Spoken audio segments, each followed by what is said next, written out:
नमस्कार मित्रांनो, स्वागत आहे तुमचं आताच्या ब्रेकिंग न्यूजमध्ये।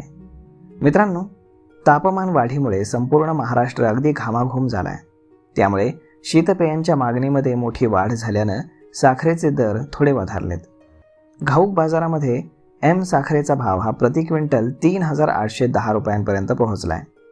मध्यंतरी युद्धामुळे हॉटेलसह सर्वच व्यावसायिकांना गॅस टंचाईची झळ बसली होती, त्यामुळे साखरेची मागणी कमी झाली होती। परंतु आता युद्धाचे ढग निवळण्यास सुरुवात झाली आहे। देशातील साखरेचा साठा आणि भविष्यातील मागणी याचा ताळमेळ घातला तर ऑगस्ट सप्टेंबरपर्यंत साखरेच्या दरामध्ये वाढ होण्याची शक्यता आहे। यंदा सप्टेंबर ते फेब्रुवारी अखेर अधूनमधून पाऊस राहिलाय। त्याचा परिणाम साखरेच्या खपावर झाल्यानं गेल्या वर्षीच्या तुलनेत ऑक्टोबर 2025 ते फेब्रुवारी 2026 अखेर साखर विक्रीचं प्रमाण हे कमी दिसतंय। यंदा उष्मा वाढल्यानं फेब्रुवारी आणि मार्चमध्ये साखरेची मागणी वाढलेली होती, परंतु या कालावधीमध्ये इराण-इस्रायल युद्धामुळे जागतिक बाजारपेठ अस्थिर झाली आणि त्याचबरोबर देशांतर्गत बाजारपेठेवरती त्याचा परिणाम झाला।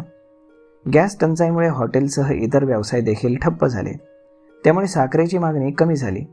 मात्र आता उष्मा पुन्हा वाढलाय, त्यामुळे शीतपेयांच्या मागणीमध्ये वाढ झाली असून गॅसचा पुरवठा हळूहळू सुरळीत होऊ लागल्यानं साखरेची मागणी देखील वाढू लागली आहे। क्विंटल मागे 50 रुपयांची वाढ सध्या तरी दिसतीये। राज्यातील साखर कारखान्यांकडे सध्या उत्पादनाच्या 35% साखर शिल्लक आहे, त्यामुळे 42 ते 45 लाख टन साखर शिल्लक आहे। देशांतर्गत पातळीवरती अशीच स्थिती आहे। यामध्ये केंद्र सरकारने देशातील साखर कारखान्यांना मे 2026 मध्ये विक्री करण्यासाठी कोटा निश्चित करून दिलेला आहे। मार्चपेक्षा सुमारे 50 टनांचा कोटा कमी केला असून 22,50,000 टन साखर विक्री करता येणार आहे। त्यामुळे अशा पद्धतीनं जर आपण पाहिलं तर पुढच्या 2 ते 3 महिन्यामध्ये साखरेचे दर वाढण्याची शक्यता आहे। तर मग मित्रांनो, सर्वसामान्यांवरती देखील याचा थोडा परिणाम नक्कीच होणार आहे। तर मग मित्रांनो, हा व्हिडिओ, ही माहिती तुम्हाला कशी वाटली हे तुम्ही आम्हाला कमेंट करून नक्कीच सांगा।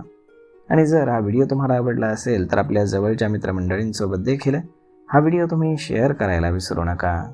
धन्यवाद।